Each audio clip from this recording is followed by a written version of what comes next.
يا عبادي الذين أسرفوا على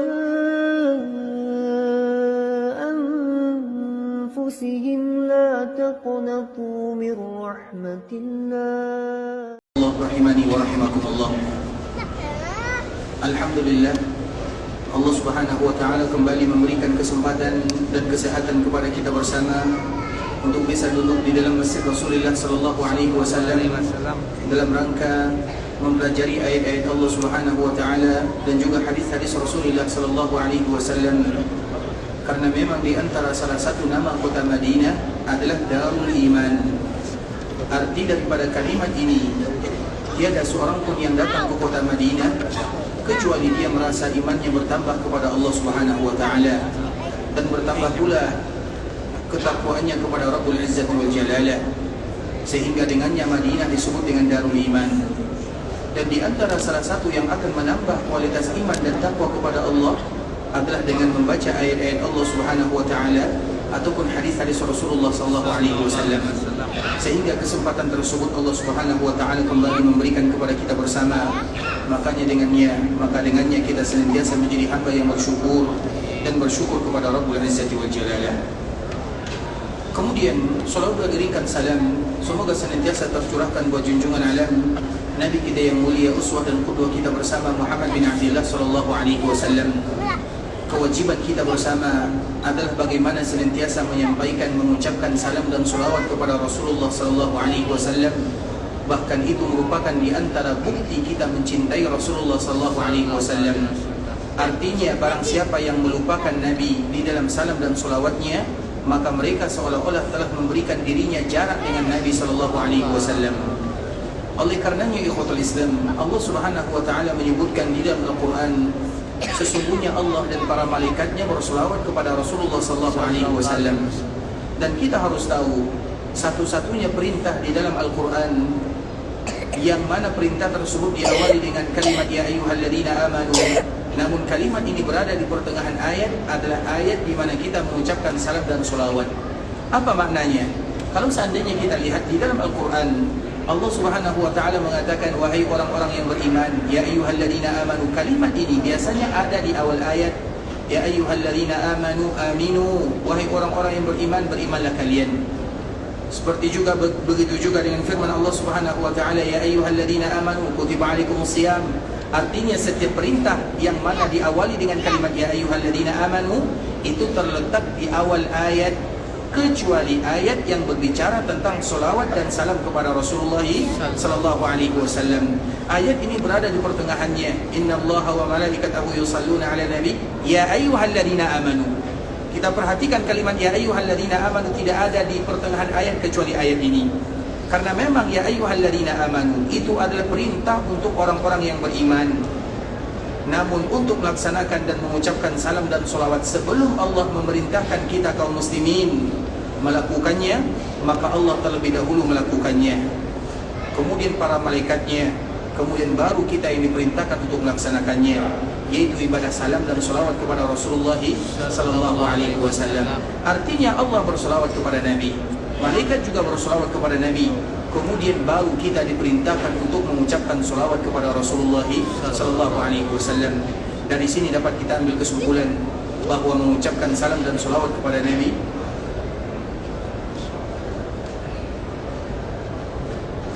ikhwatul Islam bahwa mengucapkan salam dan sholawat kepada Nabi adalah perintah dari Allah Subhanahu wa taala, yang mana perintah ini merupakan perintah yang Allah mulakan dengan dirinya, berbeda dengan perintah-perintah yang lainnya.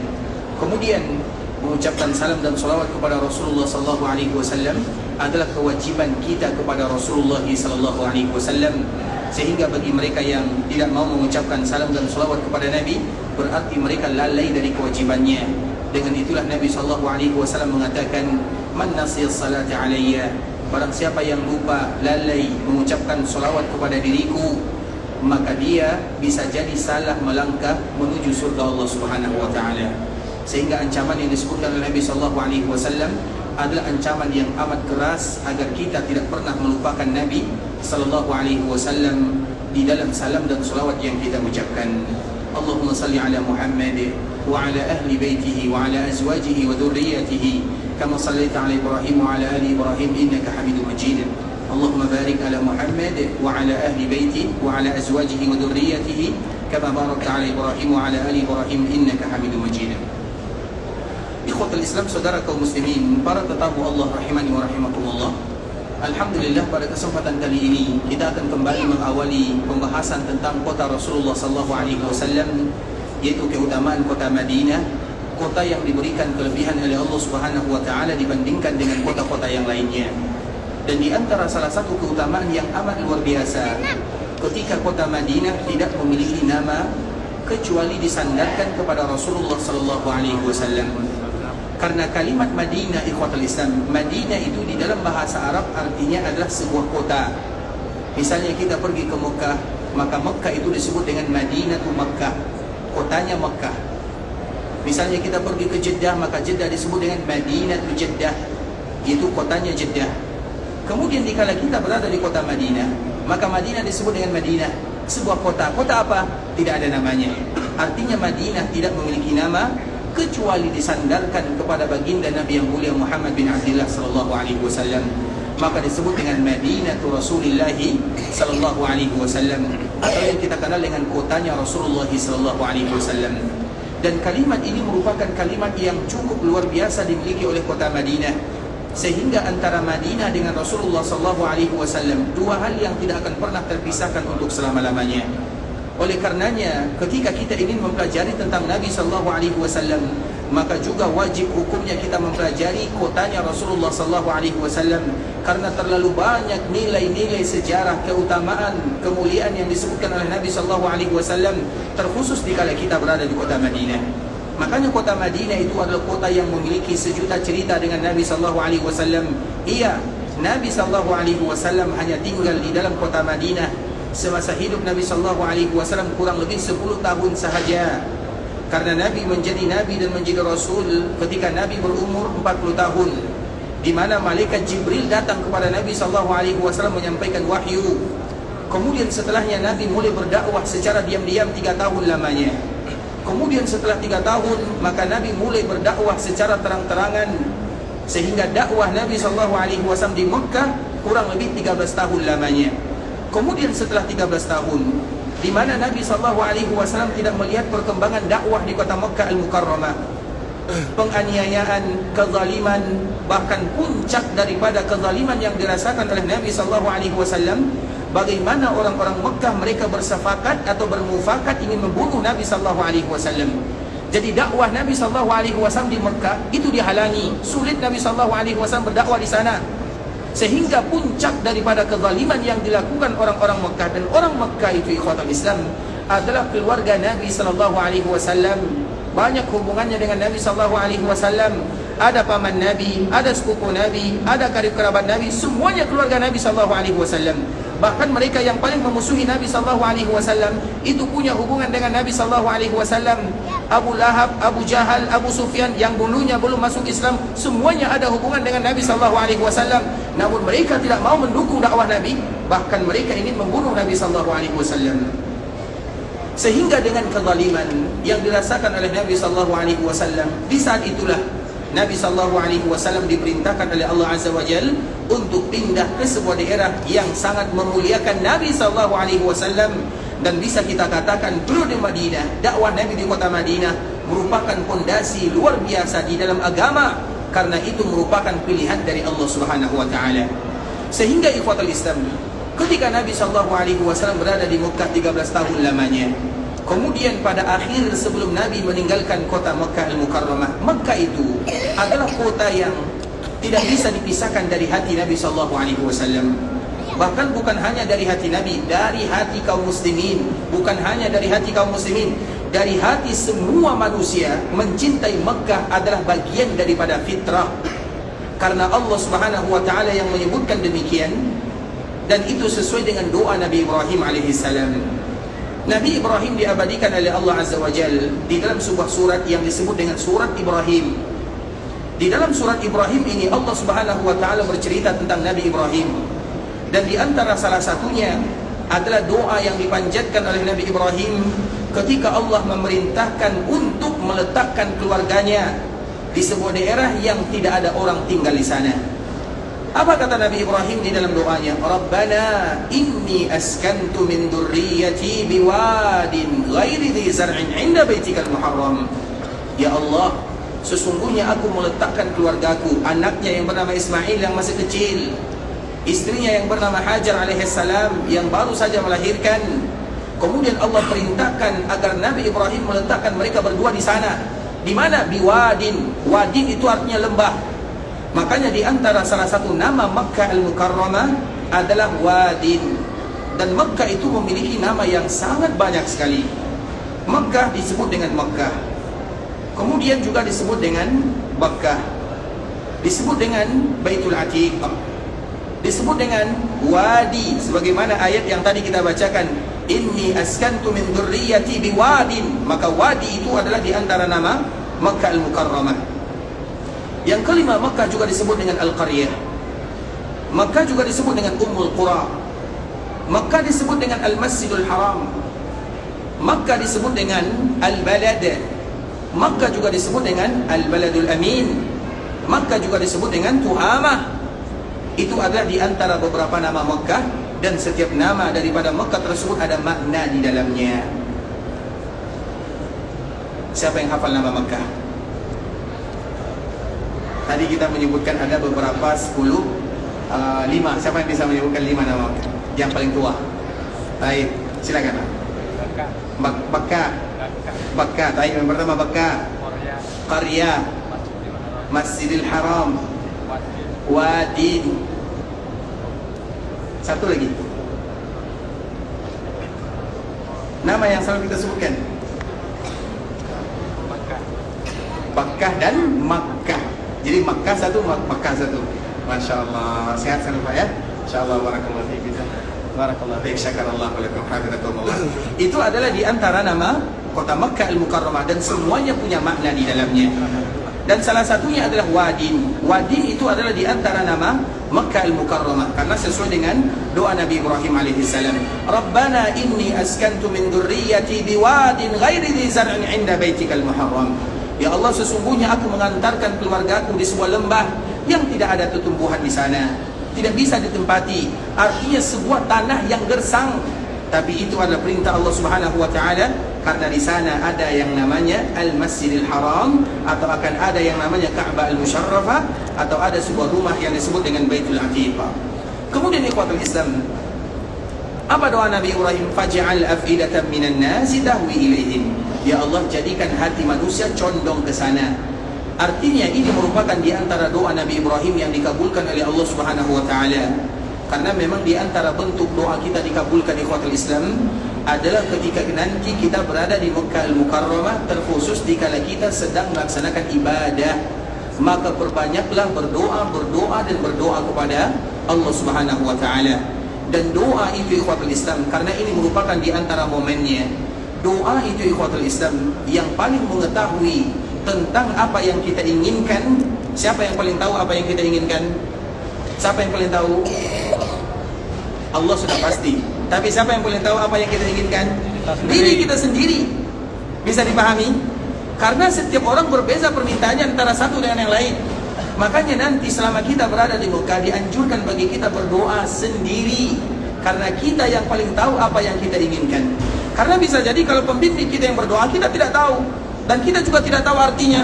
Bisa jadi doa kita, pembimbing kita itu doanya, ya Allah berikan kepadaku istri yang kedua katanya. Kita amin kata kita misalnya. Kita tidak tahu. Dan memang itu ada sebahagian ikhwatul Islam berdoanya seperti itu. Orang hanya sedang mengaminkan saja. Makanya yang paling tahu tentang apa yang kita inginkan adalah diri kita sendiri. Sehingga nanti dikala kita tawaf, berdoalah kepada Allah. Kemudian dikala kita sa'i, berdoalah kepada Allah.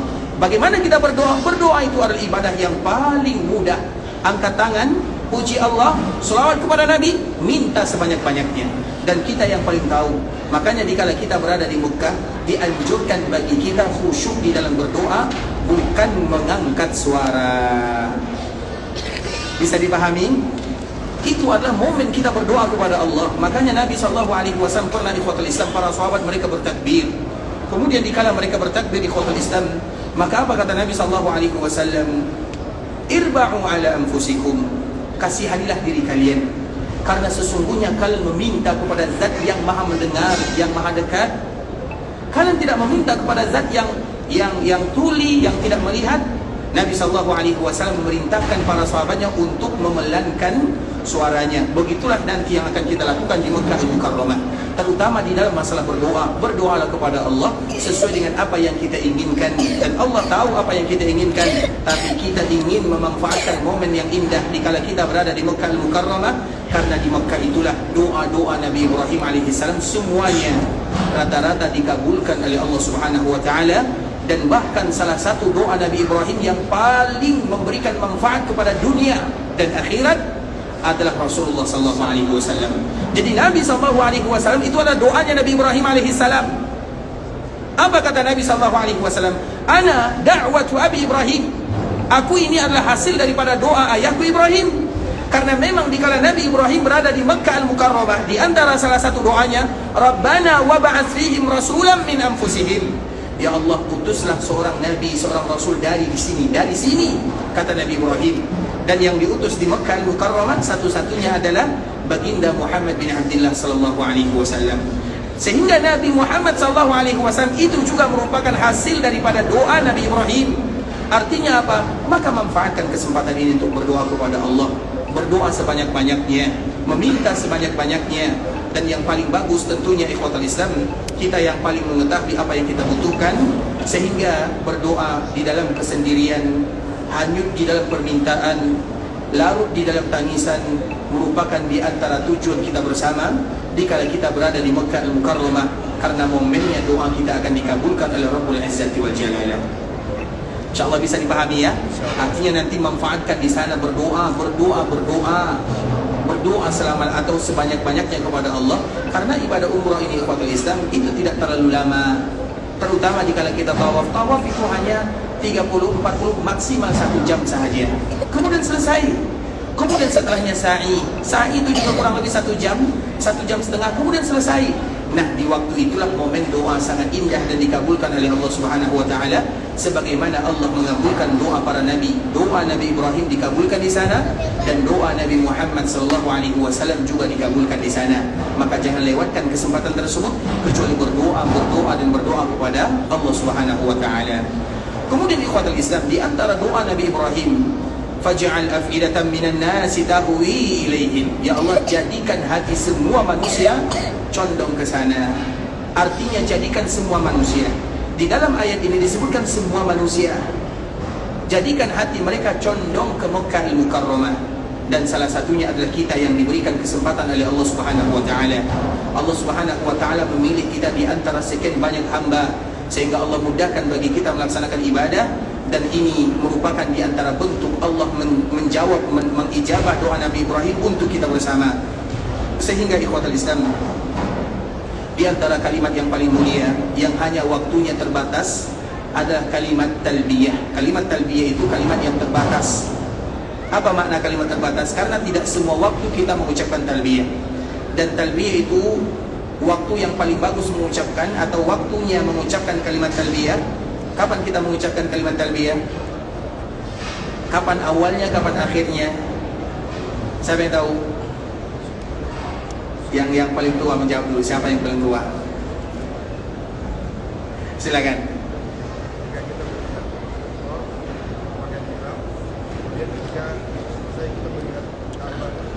Ketika awalnya adalah dikala kita mengucapkan labbaik Allahumma umratan, artinya dikala kita sampai di miqat, kemudian kita mengucapkan labbaik Allahumma umrah, itu awalnya.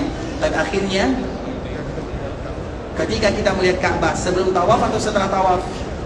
Sebelum tawaf. Berarti dikala tawaf boleh tidak kita mengucapkan labbaik Allahumma labbaik? Boleh atau tidak? Sudah jawabannya ya? Hai, Masya Allah, barakallahu fiik, Allah yahfadhukum. Masya Allah, sehat-sehat ya? Bisa di... Baik, artinya ikhwatul Islam, kalimat ini adalah kalimat yang terbatas. Labbaik Allahumma labbaik, labbaik la syarika laka labbaik. Itu diucapkan mulai dari kita berada di miqat sampai kita melihat bangunan Ka'bah. Setelah itu habis waktunya. Dan itu adalah kalimat yang paling disukai oleh Allah Subhanahu wa taala. Kenapa demikian? Karena ini adalah bentuk kecintaan kita kepada Makkah Al-Mukarramah, Dan ini adalah bentuk kita menjawab seruan Allah Subhanahu wa taala. Kapan Allah menyeru kita? Yaitu sesuai dengan doa Nabi Ibrahim alaihi salam. Dikala Nabi Ibrahim berada di sana, maka kita pun mengatakan labbaik Allahumma labbaik. Sehingga kalimat ini nanti bagi kita yang melaksanakan ibadah umrah, dikala mereka berada di miqat sampai mereka melihat bangunan Ka'bah, ucapkanlah sebanyak-banyaknya. Dan waktu kita hanya terbatas, terutama perjalanan kita yang terlalu singkat. Dulu di zaman Nabi, mereka melakukan ibadah umrah itu kurang lebih 6 hari 6 malam seminggu. Kalau kita tidak lebih daripada 6 sampai 7 jam sahaja. Artinya kesempatan kita ini tidak terlalu banyak. Kalau kita pakai kereta, terutama sekarang ada kereta cepat namanya, 2,5 jam selesai. Artinya kita tidak ingin melewatkan kalimat ini begitu saja. Maka di antara kalimat yang paling disukai oleh Allah dan dicintai oleh Nabi adalah kalimat talbiyah. Afdalul haji al-hajju was-sajju. Ibadah haji dan umrah yang paling afdal adalah yang paling banyak ucapan talbiyahnya. Mengapa demikian? Karena itu bentuk kecintaan kita kepada Makkah al-Mukarramah. Artinya apa, ikhwatul Islam? Begitu juga dengan Nabi SAW. Nabi SAW sangat mencintai Makkah al-Mukarramah. Kecintaan Nabi SAW kepada Makkah itu begitu luar biasanya. Nabi lahir di sana, kemudian Nabi tumbuh besar di sana. Itu adalah kampung halaman Nabi SAW. Kemudian dikala Nabi berdakwah, namun dakwah Nabi SAW tidak diterima dengan leluasa oleh orang-orang yang ada di Mekah. Bahkan orang-orang Mekah itulah yang menjadi penghambat dan penghalang dakwah Nabi SAW. Maka di saat itulah puncak daripada kezaliman yang dilakukan oleh orang-orang Mekah untuk menghalangi dakwah Nabi adalah berniat dengan membunuh Nabi SAW. Jadi puncak kezaliman yang akan dilakukan dan yang ingin dilakukan oleh orang-orang Mekah terhadap Nabi adalah ingin membunuh Nabi. Selama ini ikhwatul Islam, mereka tidak pernah berfikir untuk membunuh Nabi, karena pembunuhan itu adalah sesuatu yang berat. Pembunuhan itu ikhwatul Islam dari zaman dahulu kala sampai hari kiamat itu sesuatu yang berat di sisi Allah Azza wa Jalla. Bahkan di dalam sebuah hadis disebutkan, Ka'bah yang begitu mulia kalau hilang lebih ringan bagi Allah daripada hilangnya nyawa manusia. Artinya pembunuhan itu adalah sesuatu yang luar biasa. Begitu juga dengan orang-orang Quraisy, begitu juga dengan orang-orang jahiliyah. Mereka tidak pernah ingin berniat membunuh Nabi SAW. Tapi puncaknya dikala Nabi dakwahnya selalu berkembang, Nabi tidak mau berhenti dari dakwahnya. Berbagai macam cara mereka lakukan. Nabi ditawarkan dengan harta, Nabi ditawarkan dengan tahta, Nabi ditawarkan dengan semuanya. Dunia ditawarkan kepada Nabi SAW. Maka Nabi SAW tidak mau, karena itu merupakan amanah dari Allah Azza wa Jal. Sehingga orang-orang Quraisy, mereka tidak ada pilihan kecuali mereka bermusyawarah, bermufakat bagaimana kita harus membunuh Nabi. Artinya kalau kita ingin aman, maka hilangkan Nabi atau hilangkan Muhammad dari permukaan bumi. Maka oleh karenanya ikhwatul Islam, pada akhirnya mereka pun bermusyawarah. Musyawarah yang dilakukan di samping Ka'bah, bukan musyawarah yang main-main. Namanya adalah Baitu atau Darun Nadwa. Jadi Darun Nadwa itu artinya tempat di mana mereka selalu melakukan musyawarah.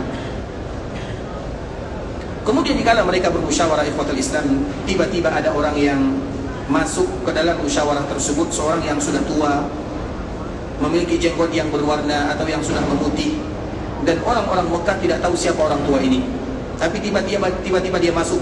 Kemudian pada akhirnya dia mengatakan, silahkan lanjutkan musyawarah kalian. Kemudian orang-orang Quraisy mereka semula mulai bertukar pendapat di sana. Yang satu mengatakan ini. Setiap ada yang berpendapat, maka orang tua yang tadi baru masuk ini mengatakan, ini tidaklah pendapat yang bagus, pendapat kamu salah. Setiap ada yang berpendapat, dia mengatakan pendapat kamu tidak betul, pendapat kalian salah. Sampai pada akhirnya yang memberikan usulan adalah Abu Jahal.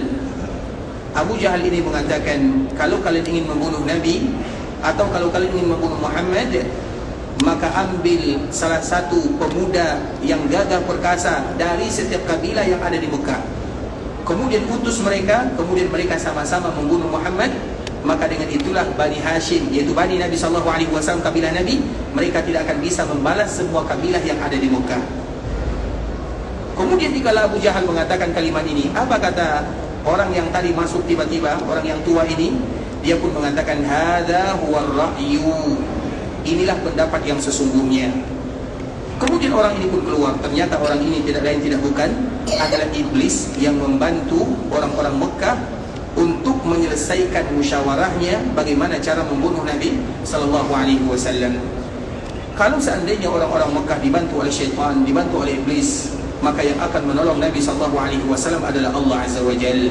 Maka di saat itulah Nabi SAW diizinkan oleh Allah untuk meninggalkan Mekah, kemudian menuju Madinah. Itulah awal ceritanya.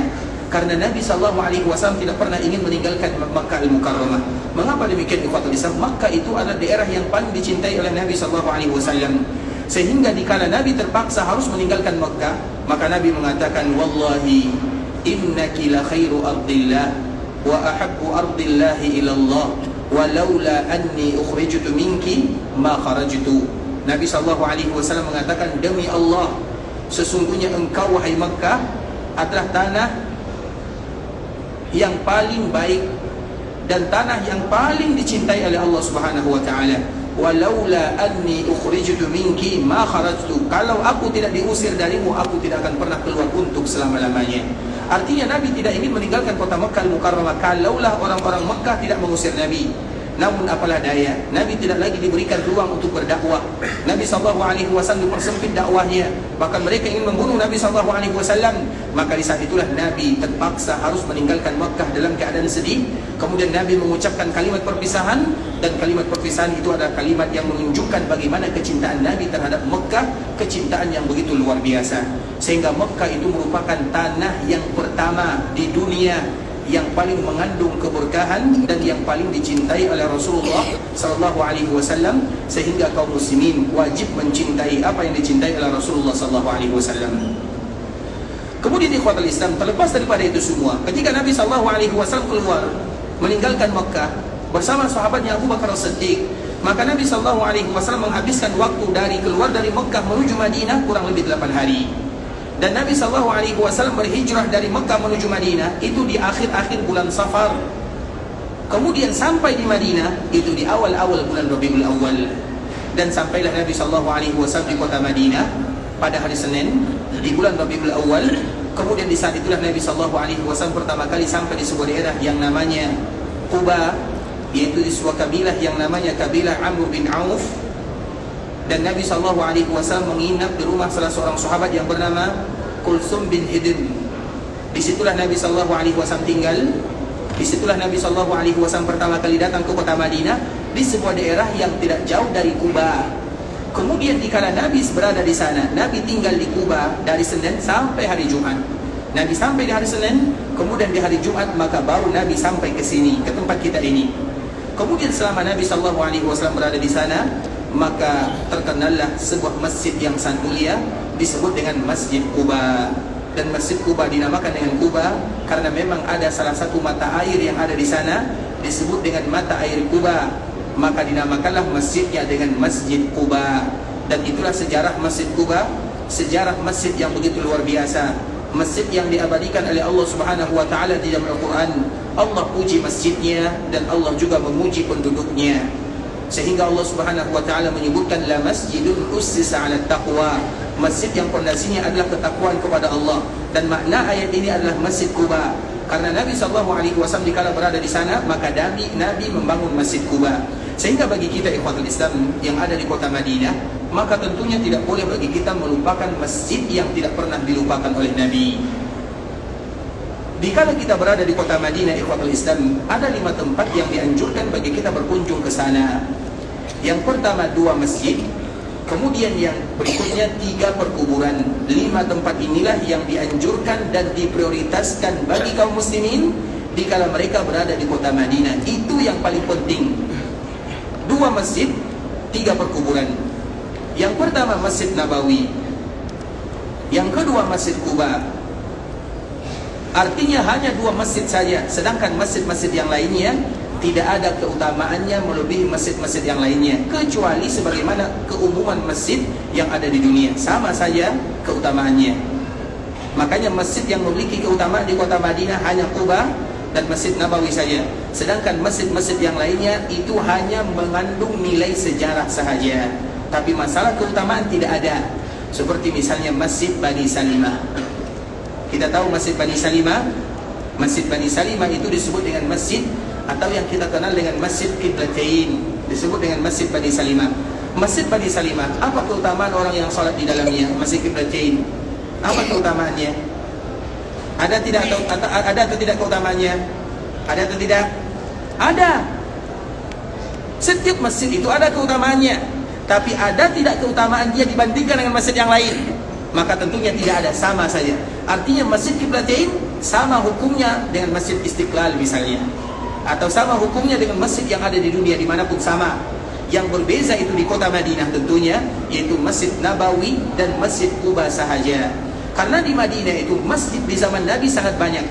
Ada yang menyebutkan masjid di zaman Nabi itu ikhwatul Islam kurang lebih jumlahnya 46 masjid. Masjid itu disebut dengan masjid karena dulu para sahabat setiap kali mereka ingin membangun masjid, dan pembangunan masjid adalah pembangunan yang sangat mudah sekali. Yang penting tanahnya, kemudian dikasih tanda, selesai. Itu adalah masjid yang dulu ada di zaman para sahabat Nabi radhiyallahu taala anhum ajma'in. Dan setiap mereka ingin membangun masjid, maka mereka meminta izin kepada Nabi untuk salat di sana. Kemudian setelah Nabi salat di sana, maka mereka pun menjadikan itu sebagai tempat berjamaah. Sehingga masjid di zaman Nabi yang memiliki nilai sejarah banyak, tapi yang memiliki nilai keutamaan hanya dua di kota Madinah. Yang pertama Masjid Nabawi dan yang kedua Masjid Quba. Sedangkan masjid-masjid yang lainnya statusnya sama. Bisa dipahami ya? Masjid Khandaq misalnya yang biasanya dikunjungi oleh kaum muslimin, atau Masjid Qiblatain, atau masjid mana lagi? Seperti misalnya di bagian belakang ada namanya Masjid Ghamamah misalnya, ada Masjid Ali bin Abi Thalib, ada Masjid Umar bin Khattab, ada Masjid Abu Bakar As-Siddiq, di depan kita ada Masjid Utsman bin Affan. Semuanya itu sama dengan masjid-masjid yang lainnya yang ada di dunia. Yang ada nilai keutamaan adalah Masjid Nabawi dan Masjid Quba yang ada di kota Madinah. Sehingga dengannya ikhwatul Islam dianjurkan bagi kaum muslimin, terutama dikala mereka berada di kota Madinah, untuk memprioritaskan dua masjid ini. Yang pertama Masjid Nabawi, yang kedua Masjid Quba. Nah, Masjid Quba ini ikhwatul Islam adalah masjid yang tadi punya nilai sejarah karena disitulah Nabi pertama kali turun. Artinya sesampainya Nabi di kota Madinah, dan Quba itu adalah bagian daripada Madinah. Quba itu ikhwatul Islam tidak jauh dari Quba, itu masih berada atau masih menjadi bagian kota Madinah, masih menjadi bagian tanah haram. Dan disitulah Nabi SAW pertama kali turun. Kemudian Nabi SAW tinggal di sana kurang lebih 4 hari, dan Nabi SAW membangun Masjid Quba. Kemudian setelahnya Nabi baru ke sini.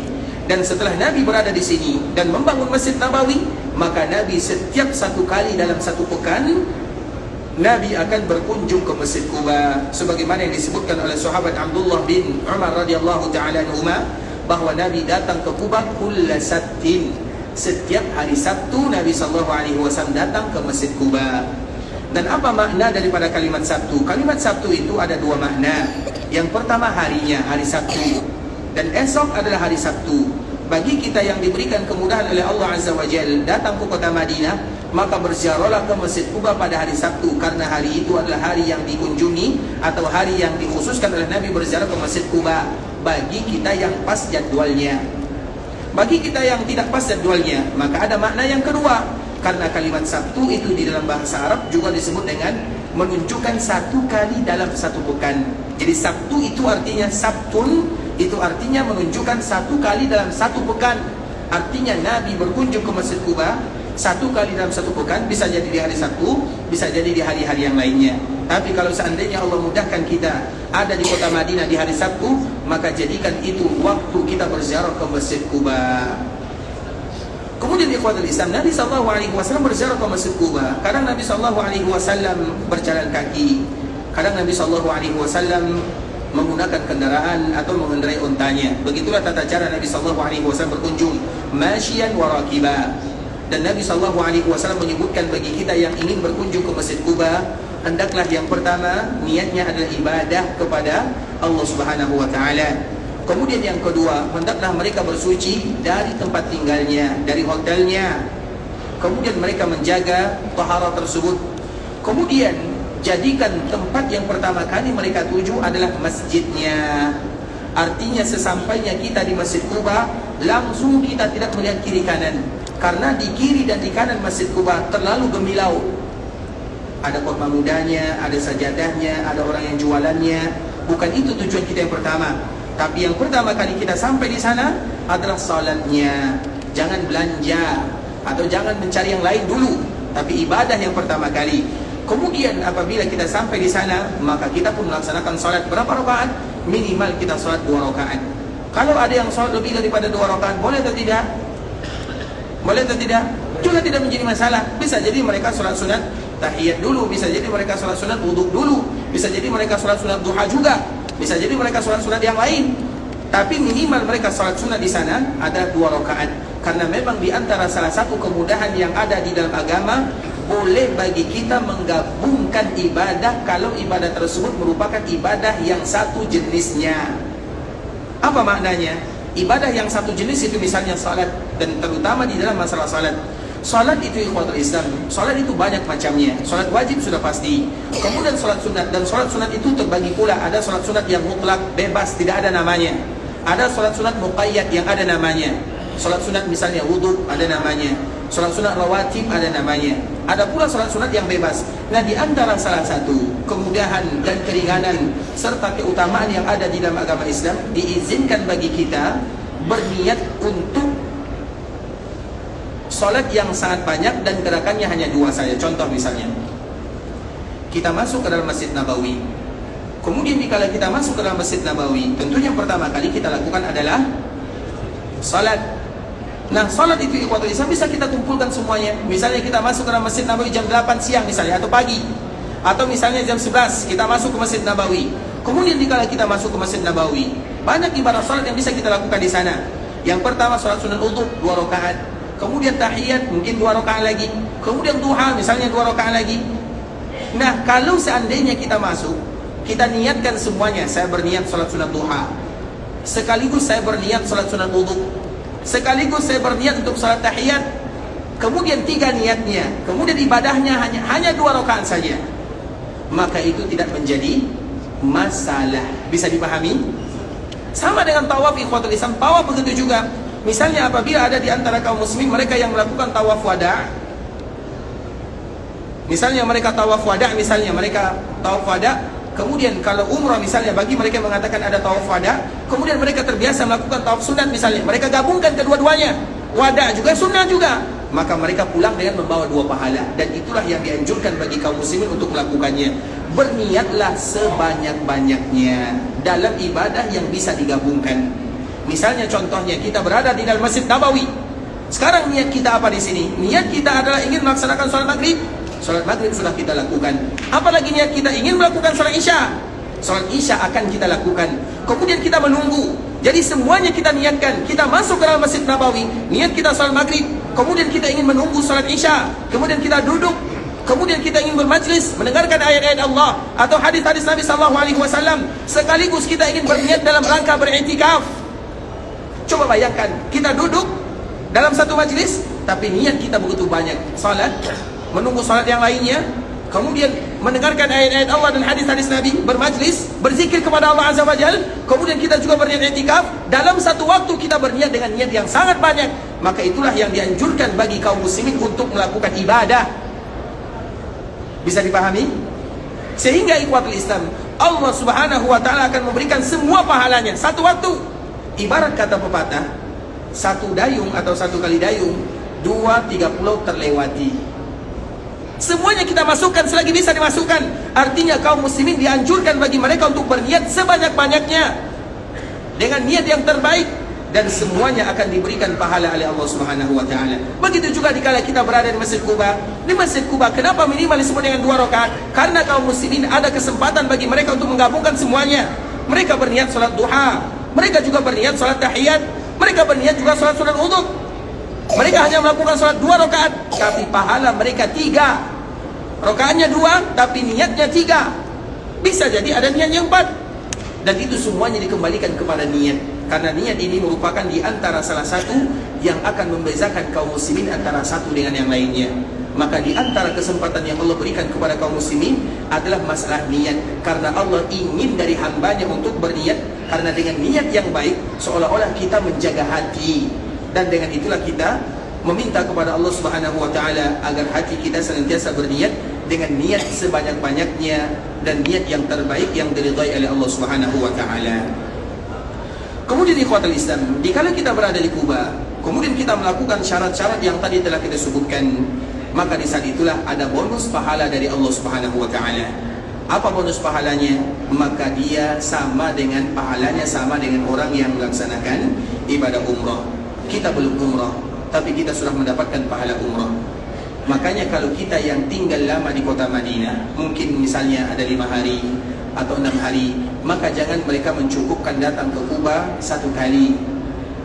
Bisa jadi 1 kali bersama rombongan, kemudian kali berikutnya dia sendiri. Terutama di zaman sekarang diberikan kemudahan, terutama di sekarang ini ikhwatul Islam, terutama dari arah bagian depan, karena memang Masjid Kuba itu di bagian kanan Masjid Nabawi, di bagian depan Masjid Nabawi itu ada jalan khusus, bisa berjalan kaki, bisa juga kita menggunakan kendaraan di sana, itu langsung menuju Masjid Kuba. Artinya ternyata kesempatan kita berkunjung ke Masjid Kuba bukan hanya 1 kali, dan bukan hanya di waktu pagi saja, kapanpun boleh bagi kita untuk berkunjung ke Masjid Kuba. Artinya kalau seandainya Allah berikan kemudahan dan kesempatan bagi kita bersama, berkunjunglah ke Masjid Kuba, bisa jadi 2 kali atau lebih daripada 2 kali. Kemudian ikhwatul Islam, mereka yang melakukan berkunjung ke Masjid Kuba, maka mereka akan mendapatkan pahala sama dengan orang yang melaksanakan ibadah umrah. Kalau demikian pahalanya, coba bayangkan bagi mereka yang tinggal di Kuba, orang-orang yang ada di sekitar Kuba. Makanya Allah Subhanahu wa taala memberikan pujian untuk orang-orang yang ada di sekitar Kuba. Fihi rijal, di Kuba itu banyak laki-laki, artinya banyak orang yang ada di sana. Yuhibbuna an yatatahharu. Mereka itu adalah orang-orang yang senantiasa ingin membersihkan hatinya, mensucikan jiwanya. Makanya Allah Subhanahu wa taala memuji Masjid Kuba, dan Allah juga memuji penduduknya. Bagaimana Allah memuji penduduk Kuba? Mereka itu adalah orang-orang yang selalu membersihkan hatinya, membersihkan fisik, rohani, jasad dan rohaninya. Bagaimana caranya? Mereka itu dalam keadaan bersuci ikhwatul Islam. Secara fisik mereka adalah orang yang bersih.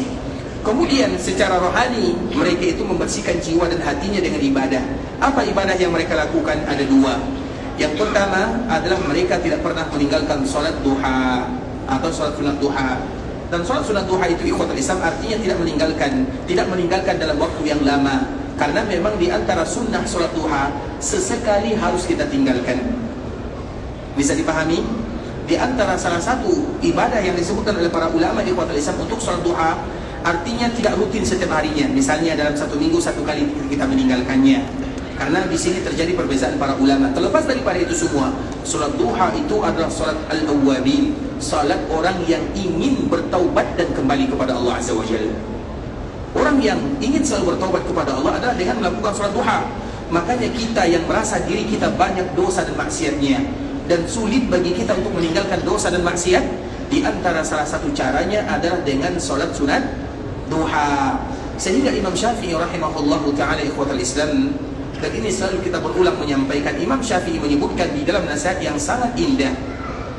Nasihat Imam Syafi'i yang pertama, aku mencari, menelusuri, mempelajari bagaimana kita bisa terhindar dari dosa, atau bagaimana kita bisa mengurangi dosa. Karena dosa itu ikhwatul Islam, kalau seandainya kita tidak berhenti, maka dia akan berkelanjutan, sulit untuk menghentikannya. Bagaimana cara menghentikannya? Di antara salah satunya, apa kata Imam Syafi'i? Fata'ammaltu. Kemudian aku pun mencari, melihat, menginginkan, mengetahui. Maka di antara salah satu untuk menghalangi dosa, atau untuk menghalangi kelanjutan dosa, untuk memperlambat dosa, itu artinya untuk supaya dosa itu tidak selalu dilakukan oleh seorang muslim, maka caranya adalah dengan sholat sunat duha. Itu kata Imam Syafi'i rahimahullahu ta'ala. Kemudian apalagi kata Imam Syafi'i, kemudian aku pun ingin bagaimana supaya nanti dikala aku meninggal, perkuburanku diberikan cahaya, diterangi oleh Allah Subhanahu wa ta'ala. Maka aku cari, aku telusuri, aku dalami. Kemudian aku pun mendapatkan bahwa tidak ada amal ibadah yang paling mulia yang bisa akan menerangi perkuburan kita kecuali dengan membaca Al-Quran. Karena dengan membaca Al-Quran, maka kita akan membuat cahaya kita akan terang benderang. Kemudian apalagi kata Imam Syafi'i, kemudian aku pun mempelajari bahwa semua kita akan melewati sirat. Kemudian jika kita melewati sirat, maka ada di antara kita yang selamat, ada pula yang tidak. Kalau tidak, maka di bawahnya Jahannam. Kemudian aku pelajari apa ibadah yang bisa membuat kita selamat dari sirat. Maka apa kata Imam Syafi'i rahimahullahu ta'ala? Tidak ada ibadah yang paling mulia kecuali puasa dan sedekah. Artinya dengan kita berpuasa dan kita bersedekah, maka seolah-olah kita telah memberikan kemudahan kepada diri kita untuk melewati sirat di akhirat. Kemudian apalagi kata Imam Syafi'i, kemudian aku juga memperhatikan nanti di akhirat, maka semua kita akan dikumpulkan di padang mahsyar.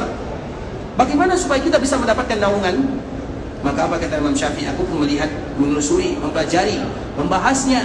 Maka tidak ada ibadah yang paling mulia, yang paling mudah agar Allah berikan kepada kita naungan di sisinya di padang mahsyar, kecuali berteman dengan orang-orang yang saleh. Itu merupakan di antara nasihat Imam Syafi'i rahimahullah ta'ala. Dan salah satu nasihatnya adalah masalah solat sunat duha. Solat sunat duha itu ikhwatul Islam adalah solat sunat agar kita membersihkan hati, jiwa, jasmani dan rohani. Jasmani dari dosa, rohani dari sifat-sifat yang bisa melanda hati kita semuanya. Maka itulah yang dimiliki oleh penduduk Kuba, sehingga Allah puji mereka dan Allah abadikan pujian tersebut di dalam Al-Quran. Mereka itu adalah laki-laki yang senantiasa membersihkan jiwa, membersihkan hatinya. Salah satu caranya adalah dengan solat duha. Kemudian apalagi ibadah yang mereka lakukan? Ibadah yang mereka lakukan adalah solat malam. Sehingga dua ibadah ini, dan kita tahu ikhwatul Islam, solat malam itu merupakan di antara solat yang memiliki keutamaan yang luar biasa. Nabi SAW pertama kali sampai di sini, di kota Madinah, maka banyak yang menyambut Nabi SAW. Dan yang termasuk menyambut Nabi adalah orang Yahudi. Dan di antara salah satu nama orang Yahudi adalah Abdullah bin Salam. Dia bukan sembarangan Yahudi, dia pemimpinnya Yahudi, pendetanya Yahudi, ulama Yahudi. Kemudian dia juga ingin mengetahui siapa sih yang namanya Muhammad yang disambut oleh penduduk Madinah. Mana sih yang namanya Muhammad yang senantiasa disebutkan oleh Allah di dalam kitab Taurat. Mereka tahu tentang Nabi, mereka tahu semuanya. Maka dia juga ingin menyambut Nabi, artinya ingin melihat Nabi, bagaimana Nabi itu sendiri, bagaimana mukanya, bagaimana bentuknya. Kemudian dia pun dekat dengan Nabi. Yang pertama kali dia ucapkan, aku melihat wajahnya. Dan wajah ini bukanlah wajah seorang pendusta. Artinya dari wajah Nabi, dia tahu kalau ini adalah Nabi dan utusan Allah Azza wa Jalla. Itu baru melihat wajahnya.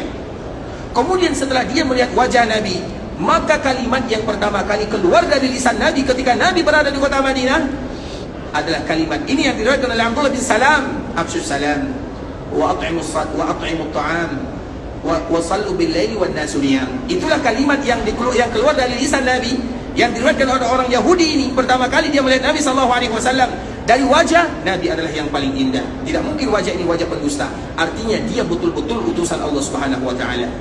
Kemudian ucapan Nabi yang pertama kali keluar dari lisan Nabi ketika Nabi berada di sini, apa kata Nabi?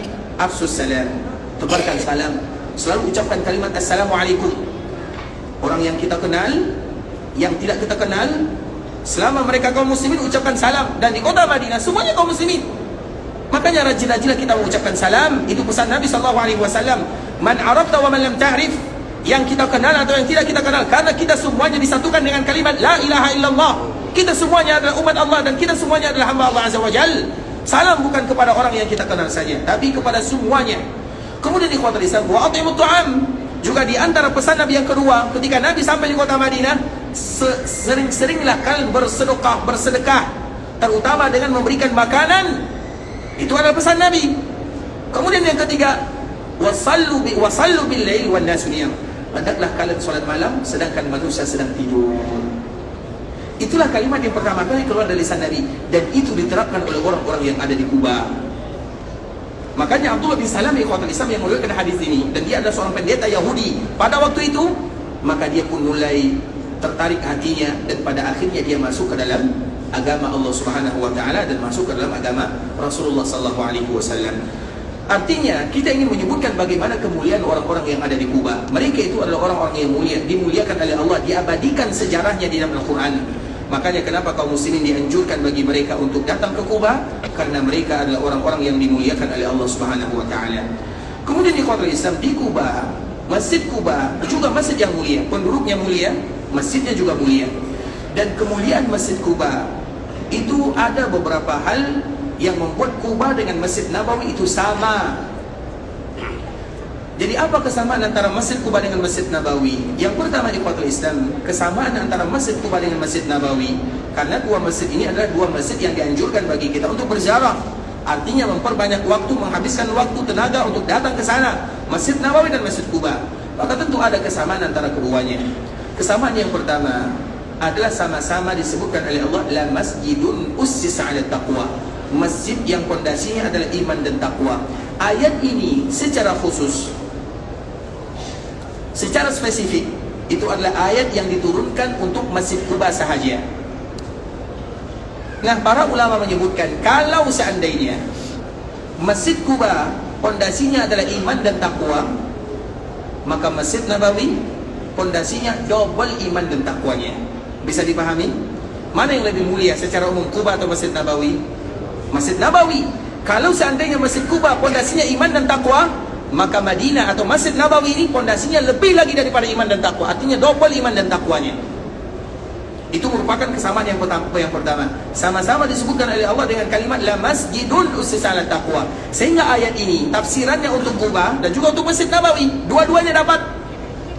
Jadi mana masjid yang pondasinya iman dan takwa? Masjid Quba. Betul jawabannya. Masjid Nabawi, iya juga. Bahkan Nabawi lebih lagi daripada Masjid Quba. Itu kesamaan yang pertama. Kesamaan yang kedua, sama-sama dibangun oleh Nabi sallallahu alaihi wasallam. Yang pertama kali membangun Masjid Quba adalah Nabi dan para sahabatnya. Artinya bangunan itu Nabi, dan Nabi tentunya diperintahkan oleh Allah Azza wa Jalla. Berarti Nabi yang membangunnya. Masjid Madinah atau Masjid Nabawi juga dibangun oleh Nabi sallallahu alaihi wasallam. Nabi yang mengangkat bebatuannya. Nabi ikut serta bergotong royong bersama para sahabatnya. Jadi Nabi membangunnya. Begitu juga dengan Quba. Jadi Quba dan Masjid Nabawi sama-sama dibangun oleh Nabi sallallahu alaihi wasallam dengan tangannya. Bukan hanya Nabi sekedar mengatakan, ayo kita bangun masjid, kemudian Nabi memberikan arahan. Tidak, Nabi memberikan arahan dan Nabi juga terjun ke lapangan untuk membangunnya. Itu kesamaan yang berikutnya. Kemudian apalagi kesamaan yang berikutnya, ikhwatul Islam, sama-sama memiliki nilai pahala orang yang salat di dalamnya. Di Quba, kalau kita salat di sana, kita akan mendapatkan ibadah umrah atau pahalanya sama dengan orang umrah. Coba bayangkan orang yang tinggal di Quba dan mereka salat, dan pahala ini baik untuk salat wajib ataupun salat sunat. Coba bayangkan bagi mereka yang tinggal di Quba, berapa banyak pahala yang akan mereka dapatkan di sana. Begitu juga mereka yang tinggal di sekitar Masjid Nabawi atau kita yang berada di Masjid Nabawi, tidak sama nilainya. Artinya orang yang salat beribadah di dalam dua masjid ini, pahalanya tidak akan sama, bahkan diberikan kelipatan ganda yang luar biasa banyaknya. Quba dan Masjid Nabawi. Itu merupakan kesamaan yang ketiga. Artinya sama-sama bernilai ibadah, pahalanya luar biasa banyaknya. Kemudian yang keempat, ikhwatul Islam, sama-sama diberikan pujian untuk penduduknya. Penduduk Quba tadi kita sebutkan bagaimana Allah memberikan pujian kepada mereka. Begitu juga di sekitar Masjid Nabawi ini, ikhwatul Islam, secara khusus atau secara umum penduduk Madinah. Karena Nabi SAW menyebutkan di dalam doa, yang mana doa ini harus kita berhati-hati di sana. Karena ini adalah doa dari baginda Muhammad bin Abdullah sallallahu alaihi wasallam. Apa kata Rasulullah sallallahu alaihi wasallam? Allahumma man zalama ahlal Madinah wa akhafahum fa akhifhu wa alaihi la'natullahi wal malaikati wan nas ajma'in la yaqbalullahu minhu sarfun wala adal. Nabi sallallahu alaihi wasallam pernah mengangkat kedua tangannya bermohon meminta kepada Allah, ya Allah, barang siapa yang menzalimi penduduk Madinah atau membuat mereka menjadi takut. Apa ancaman yang disebutkan oleh Nabi dalam hadis ini? Tanamkan di dalam hati mereka rasa takut. Kemudian apalagi ancaman yang kedua? Untuknya laknat dari Allah, malaikat dan semua manusia. Kemudian apa ancaman yang ketiga? Allah tidak menerima amal ibadahnya. Ancaman yang luar biasa bagi mereka yang zalim kepada penduduk Madinah. Sehingga dikala kita berada di kota Madinah, ikhwatul Islam, kita tidak sama dengan kota-kota yang lainnya. Semuanya dilebihkan oleh Allah Subhanahu wa taala. Kita tidak mengatakan semua orang yang ada di Madinah mereka orang baik. Semua yang ada di kota Madinah mereka ulama, mereka adalah orang yang ini. Tidak, kita tidak pernah mengatakan yang demikian. Tapi kita menyampaikan bagaimana doa Nabi sallallahu alaihi wasallam. Dan itu kemuliaan yang Allah berikan kepada mereka. Allah yang memuliakan mereka, maka kita pun memuliakan orang yang dimuliakan oleh Allah Azza wa Jalla. Sebagaimana Allah memuliakan Nabi, Allah memuliakan para sahabat, Allah lebihkan Masjid Nabawi, maka juga Allah melebihkan penduduknya. Makanya ikhwatul Islam, penduduk Quba dan orang-orang yang ada di Masjid Nabawi dimuliakan oleh Allah Azza wa Jalla. Allah yang memuliakannya. Sedangkan mereka, misalnya mereka berbuat dosa, mereka berbuat maksiat, itu urusan mereka dengan Allah Azza wa Jalla. Tapi urusan dan kewajiban kita adalah menghargai, menghormati orang yang diagungkan, yang diangkat oleh Nabi sallallahu alaihi wasallam. Sehingga Nabi sallallahu alaihi wasallam berdoa, Allahumma ya Allah, Siapapun yang menzalimi, yang melakukan kezaliman. Kezaliman itu banyak macamnya. Ada orang yang zalim kepada penduduk Madinah dengan tangannya. Ada orang yang zalim dengan lisannya. Ada orang yang zalim dengan tulisannya. Tidakkah mereka ingat akan hadis baginda Muhammad bin Abdullah sallallahu alaihi wasallam? Terlepas daripada itu semua, ikhwatul Islam, ini kemuliaan yang mereka miliki. Kenapa demikian? Karena Nabi sallallahu alaihi wasallam. Apa alasannya? Itu dikembalikan kepada Nabi. Tapi sebagian para ulama menyebutkan, ikhwatul Islam, kenapa mereka didoakan oleh Nabi sallallahu alaihi wasallam agar dijaga? Karena bisa jadi penduduk Madinah itu mereka adalah berasal dari keturunan Nabi sallallahu alaihi wasallam. Dan memang keturunan Nabi, di mana paling banyak keturunan Nabi? Keturunan Nabi di mana paling banyak? Di sini. Keturunan Nabi itu paling banyak di sini. Makanya dengan berbagai macam lakabnya. Dan bahkan di sini, ikhwatul Islam, setiap keturunan Nabi itu diberikan kemuliaan berbeza. Harus disampaikan kepada kerajaan. Karena mereka memiliki status yang mulia. Mereka tidak ingin dimuliakan, tapi pemerintah yang ingin memuliakan. Dan mereka jelas nasabnya. Banyak namanya, ada kabilah ini, ada kabilah ini, ada beberapa kabilah yang ada di kota Madinah. Dan itu semuanya bisa jadi mereka yang paling banyak, mereka tinggal di kota Madinah. Bisa jadi kalau seandainya kita melakukan kezaliman, bisa jadi mereka adalah cucu Nabi SAW. Makanya cucu Nabi, keluarga Nabi itu banyak di kota Madinah. Dan selalu kita menyebutkan, kita biasanya berziarah ke Masjid Bani Salimah, atau yang kita kenal dengan Masjid Qiblatain. Tapi biasanya banyak kaum muslimin hanya sekedar lewat saja. Tapi kita tahu di mana lokasinya. Kemudian biasanya kalau kita berziarah lewat di Masjid Qiblatain, maka kita pun langsung menuju Masjid Khandaq.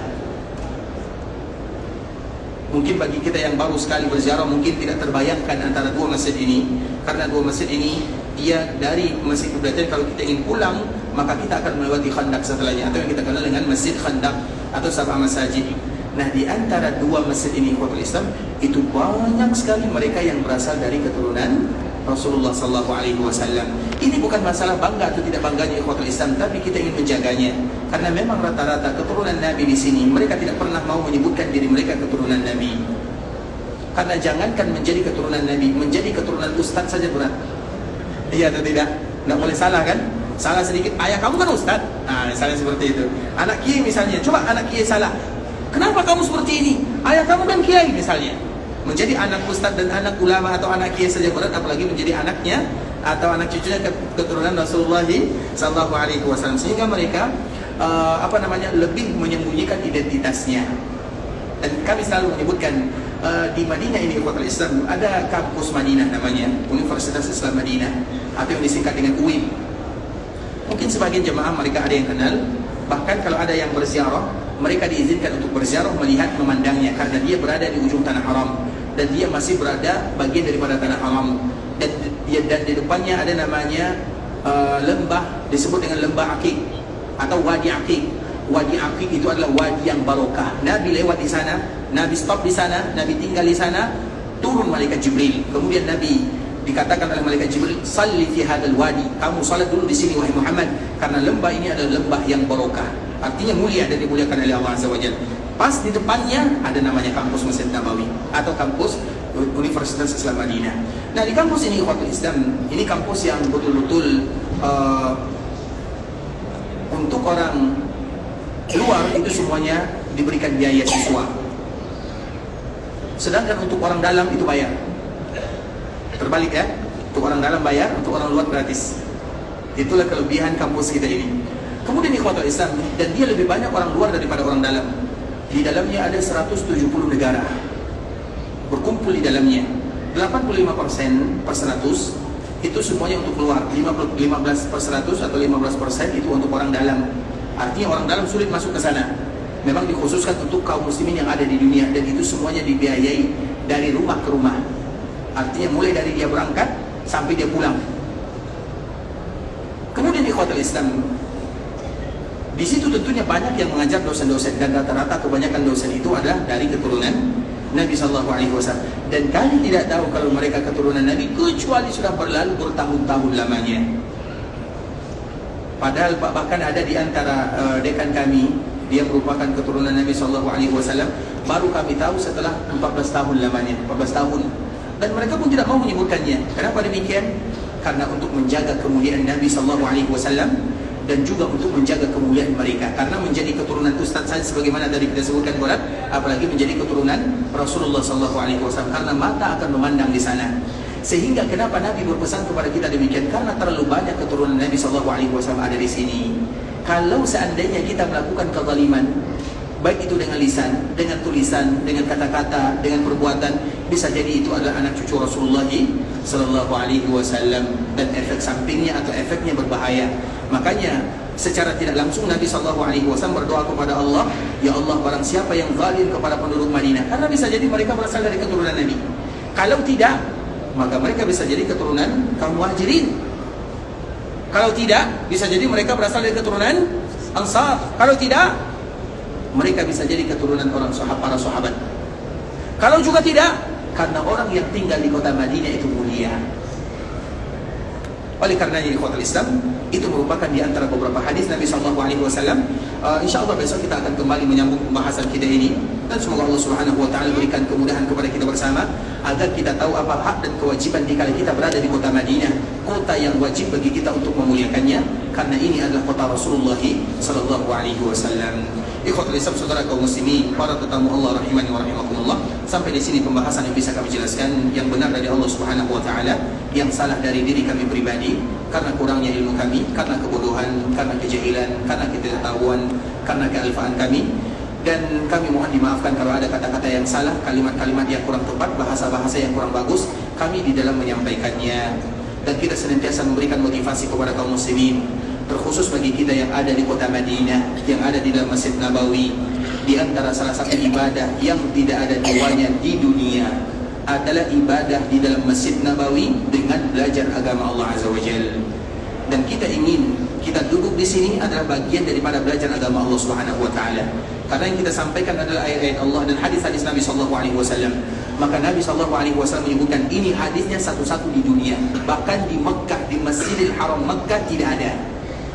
Apa kata Rasulullah Sallallahu Alaihi Wasallam dalam hadis yang dikeluarkan oleh Imam Ibnu Majah dari sahabat Abu Hurairah, "Man jaa masjidi hadza lam yatihi illa li khairin yata'allamuhu aw yu'allimuhu, fa huwa bi manzilatil mujahid fi sabilillah." Siapapun yang datang dan berada di dalam masjidku ini, khusus di dalam Masjid Nabawi, kemudian tujuannya ada untuk belajar agama atau mengajarkan agama, belajar atau mengajar, maka status dia sama dengan orang yang sedang berjihad di jalan Allah Subhanahu Wa Taala. Dan semoga duduknya kita di sini, menghabiskan waktu menunggu salat dari salat berikutnya, kita dihitung sebagai orang yang sedang berjihad di jalan Allah Azza wa Jalla.